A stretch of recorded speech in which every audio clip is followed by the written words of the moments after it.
kasaysayan, kababalaghan, politika, current events, at iba pa.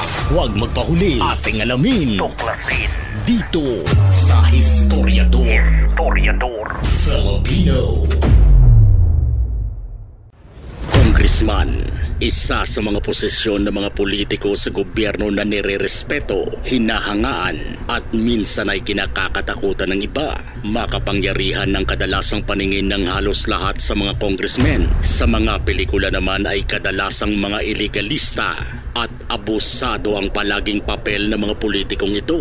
Hindi na bago sa ating mga Pilipino ang malamang maraming mga politiko ang mahilig sa ratratan ng mga manok. Ang iba sa kanila ay nagmamay-ari pa mismo ng mga malalawak na manukan at lugar kung saan dinadaos ang paligsahan ng mga pinakamagagaling na mga manok pangratratan. Pero ang makita sa telebisyon at social media ang isang congressman na nanunood ng talpakan ay talagang kinamumuhian ng karamihan. Ito ang nangyari sa representative ng party list na AGAP, kung saan ay nakuhanan ng video sa loob ng Kongreso si Congressman Nicanor Briones na nanunood umano ng pinaniniwalaang online talpakan. Pero nang makuhanan ng kanyang panik si Congressman, ay ito ang kanyang napakaklarong paliwanag. Sir, kayo raw po yung nandun sa video ng nag-iisabong? Totoo, hindi ako nag-iisabong. Sa totoo lang, may nag-message sa akin sa Messenger. So, tinignan ko lang naman. Hindi ko naman nakalain na meron palang magkukuha ng aking mga private messages. So, nagulat na lang ako. Dahil alam ko naman, meron talagang hindi dapat tinitingnan. Pero okay lang yun. Dahil malinis ang konsensya ko, hindi naman ako nagsasabong. Ako hindi mo ako makikita sa kahit sasabungan. At fake news. Online sabong sinasabi. Niwala akong GCash. Niwala akong money transfer na online. Hindi ako marunong dahil old school tayo. O ang alam ko lang text, message at saka tumawag sa cellphone. Pero sir, yung video na pinadala ko sa inyo tungkol sa isabong. Hindi totoo yun. Kaya nga ako fake news eh. Kaya ako humarap sa inyo. Ayaw kumanda pa yung Kongreso. Dahil para bang pinalalabas nila, wala akong ginagawa, kundi ang haba ng butuhan. Meron lang nag-message sa akin, yung pamangkin ko, na gusto mag-invite ng traditional na sabong, na gusto ako'y lumaban. Hindi naman ako interesado, hindi naman ako nagsasabong. So, siguro, ako ang duda ko rito, may gusto sumagot tayo sa atin dahil tayo maraming nakakabangga. Ang aking number 1 nilalabanan, mga smuggler. Ang pinaglalaban ko, mga magsaka, itong livestock, poultry, farmers. Galit tayo sa nagiging dahilan kung bakit nalulugi yung ating mga magsaka. Hindi ko alam kung isa sa mga dahilan, kaya tayo Kumbaga sir, bisita lang po kayo. Iniimbita kayo as bisita, hindi po as manlalaro. Na pwede, bumili ako ng manok at maglaban. Kasi may mga tawag diyan ay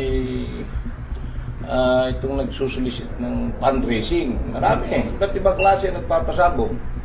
Merong Rotary, merong organization, pero meron talagang mga traditional na sabungero na ang iba'y leader natin, iimbita tayo. So hindi po kayo nag-iisabong pero nagsasabong po kayo traditional? Hindi ako nagsasabong. Hindi mo ako kahit minsan makikitang First instance, pumasok sa sabungan. First instance po ba yung na-invite kayo? Kasi yung timing kasi. Ano pong balak nyo dun sa mga kumuha ng video nyo? Hindi, sa totoo lang, gusto ko nga lumabas kung sino yung sabing i-identify ako. Dahil alam ko namang may privacy act tayo, maraming mga batas tayo na hindi yan bawal na bawal. So, gusto ko lumabas sana at i-identify ako para meron akong papailan ng kaso. Pero dahil iba na ang nagiging sitwasyon, nahihiya ako sa aking mga kasama sa Kongreso, nahihiya ako kay Speaker sa parang nababahira na hindi maganda image ang aming Kongreso. So, kaya ako humarap. At kung meron man tayong ika nga hindi nagandahan, humihingi tayo ng pasensya. Dahil ako, sumagot lang ako, tinignan ko lang yung message na binigay sa akin. Some congressmen are calling for an apology. Do you think there's a need for an apology or wala na pong kailangan? Hindi, sa totoo lang, malinis ang pasensya ko. Hindi ako sa bungero. Hindi nga ako marunong ng online. Wala akong GCash, walang lahat. Wala akong money transfer, hindi ako marunong. So, hindi ko lang kung sino may pakana nito.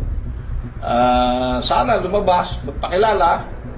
Una, humingi siya ng pasensya sa akin. Ako naman, humingi ako ng pasensya dahil ang aking ay maraming naapektuhan dahil doon sa pagkakasagot ko doon sa messenger. Nakasalanan ko lang, tinignan ko yung aking messenger. May balak po kayong kasuhan, sir? Kung sa totoo lang, siguro pwedeng umabot to kung talagang dahil makikita naman kung sino yung nagbibideo. May mga CCTV tayo dyan. At ang aking, kaya ako lumabas, hindi tama na yung lahat ng cellphone ng mga congressmen dito, ganun-ganun na lang nila titingnan. Na para ba kami walang karapatan naman na ito sa aming mga, guaranteed na ating constitution. Na kung ikaw ay merong mga private na hindi pwedeng pakialaman ng kahit sino. Pero dahil nangyari na ito, okay lang, ang akin lang sinasabi, fake news, pasensya na kayo, ako matagal na ako sa Kongreso, never akong na-involve sa kung anumang mga kalukuhan. Ang akin lang, yung pinaglalaban ko, yung advocacy ng aming grupo. Dahil tayo ako chairman ng Pork Producers Federation, chairman ako ng Egg Council of the Philippines, ako ay presidente ng Agricultural Sector Alliance of the Philippines. Madalit sabi, ang aking papel at advokasya na ayaw kong masira ay yung pakikipaglaban ko para sa mga magsaka, mangingisda at sa pamilyang Pilipino dahil gusto natin na magkaroon ng sapat na pagkain. At yun lang ang dahilan para magkaroon tayo ng mura de kalidad pagkain. Sir, yung invitation sa inyo na sumali sa derby, ano pong sagot niya doon? Hindi nga ako nag-ano, pero kung yun for a cause, or mga kaibigan ko rin na tumulong naman sa ating kampanya nung nagdaan, yung pamangkin ko nag-message sa akin na siya nag-in-charge ng aming kampanya nung nagdaan sa Batangas. So, kaya ako tinignan. At kung kailangan bumili ako o maghanap ako ng manok para mapagbigyan sila, okay lang naman. Basta ako importante, ako may sariling negosyo. Ang aking negosyo, meron ako 10 security agency, meron akong manpower agency, 15,000 mahigit ang aming empleyado. Meron akong piggery, meron akong poultry. Hindi yung parang nakakalungkot. Kahit gano'n na ang klarong paliwanag ni Congressman ay hindi pa rin ito nakalusot sa ngayoy senador na si Erwin Tulfo. Oh, come on. Nandun ka sa Congress. It doesn't matter kung boring yung botohan ng speaker. Magantay ka. Trabaho mo yun eh. There's a time kung sugarol ka, which is bawal, di ba? Sinabi na bawal pag government official ka magsugal. Kung talagang hindi mo matiis yung kate, hintayin mo na lang, di ba? Hintayin mo hanggang matapos yung trabaho mo sa Kongreso or matapos yung trabaho mo sa gobyerno because pinapasweldohan kami ng taong bayan ninyo para magtrabaho, hindi para magsugal.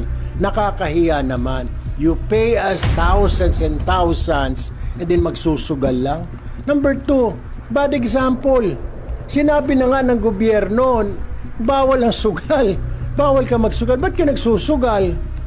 I hope the Congress will do something about it kasi nakakahiya. Sir, dapat din ba i-pursue yung nakita sa video? Kasi nga bawal ang online sugal pero bakit meron siyang nasa cellphone dapat tanungin yung mambabatas na yun. Anong site ba yan para maimbestigan and report it immediately. Report it immediately to PAGCOR, to the police, to the NBI. Di ba? Para masara yun. Pero maniwala ka hindi. 2 o 3 yata na sides ang tumatakbo pa. Sir, in and outside of the sorry kuya. Sorry. Sir, pero in and outside of Congress or Senate or public offices, di ba dapat di naman talaga nagpa-participate ang mga government officials? I mean, kailangan pa hubang i-remind yung mga kagaya po ninyo? Hindi ko nga maintindihan eh. I don't know. Bakit kailangan nilang gawin yon? Besides, di ba, dapat naman, pagtuunan mo ng pansin yung trabaho mo, di ba? It's working. Yun ang sinasabi natin. This is the effect of online gaming. Pati sa mga private, pati sa mga bangko, pati sa eskwelahan, nagsusugal. Driver, pag na-traffic, pati rider, na tumabi dahil umulan, nag-scatter muna. Nakita mo yan, ganun kasama. Sir, may info na kayo kung sino yung congressman? Hindi ko sigurado. Baka pag nagsabi ako rito, mayari pa. Pero may Sir, starts with left. Sir, tingin nyo dapat yung congressman na yun? Umamin na siya o parang siya mag-apologize? Hindi, dapat. Ang kuhan doon yung leadership dahil kilala siya. Diba? Yung siguro sa yung ethics, diba? What's happening, nakakahiya naman. Yung dalawa na yung isa, naglalaro yata ng poker. O bilyar ba yun? Halatang halata eh. Pero Senator, yun nga, hindi ba dapat umamin na lang? Kasi lahat suspect naguhulaan kung sino. Para mapadali ng buhay ng lahat. Bilang former. Hindi ko kilala eh. Dapat ang tanungin natin, yung sa Manila Times sa kumuha nun. So, pero Senator... Kasi tinakpan niya din nila. Distrito na lang. Bako, yun ang problema. Party list na? Party list. Hindi ko alam kung party list siya. Pero kasama ko siya dati, I think. Sa 19 Congress. 19 Congress eh. Hindi ako sigurado. Kaya pag binanggit ko, sabi ko, di ba? So sir, hindi neophyte congressman. Pero Senator, seriously, sa ganyang asal, yun na nga, nakita na ng lahat. Ano yung proper thing for him to do? Well, siguro mag-apologize siya or then he has to explain. Diba? Bakit? Kahit nasabihin natin boring, siguro boring nga. Dahil kanya-kanya nagtatayo, yung botohan nila kung bakit binoto si Speaker Romales. Pero, then you do your job, you stay there. Huwag ka naman magsugal.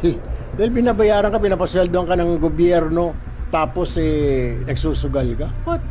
Sir, sorry to clarify lang. Sabi niyo kasi kayo na sir, patapusin naman muna yung trabaho sa gobyerno bago magsugal. So okay lang sa inyo sir, government officials? No, I said, kung talagang hindi niya na makontrol dahil nangangati yung kamay niya, bahala siya sa buhay niya, at least naman sana magserbisyo muna siya.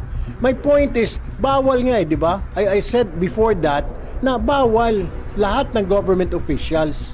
At saka government employees, hindi lang officials. Meron talaga dahil addict na, ano magagawa mo, di ba? Kung may mga addict nga, mga nasa gobyerno, alam nila bawal yun, nag-addict pa rin, laging nahuhuli. O malas na lang, nahuli siya, di ba? Hindi ko sinasabi na sang-ayon ako. Pero kung talagang hindi niya na makontrol yung kanyang kate, dapat trabahuin niya muna, doon siya magtago siya sa bahay niya, magsugal siya ng online gambling. You're referring to yung isa nagsusugal kasi isa poker. So both of them should apologize. Umamin na apologize. Tapos should be the Congress should ask for an explanation. Why? Imbis na magtrabaho sila, nagbobotohan sila, serious business yung araw na yun, di ba? Nagbobotohan ng speaker. Bakit ka nagsusugal? Number 2, bawal naman yun. In the first place, bawal talaga sugal. Ano explanation? There's no explanation. Pasado ba sa inyo ang paliwanag ni Congressman? Dapat bang hayaan na lang silang maglibang ng talpakan o ratratan kung feel nila hanggat hindi mo naman pera ang ginagasta nila? O dapat na talagang iba ng mga congressmen na mahilig sa ratratan at talpakan? Kung gusto nyo ng mga ganitong klaseng videos, panoorin, pindutin ang notification bell, mag-subscribe at i-share sa mga kaibigan. Maraming salamat po. Hanggang sa susunod dito sa Historiador Filipino.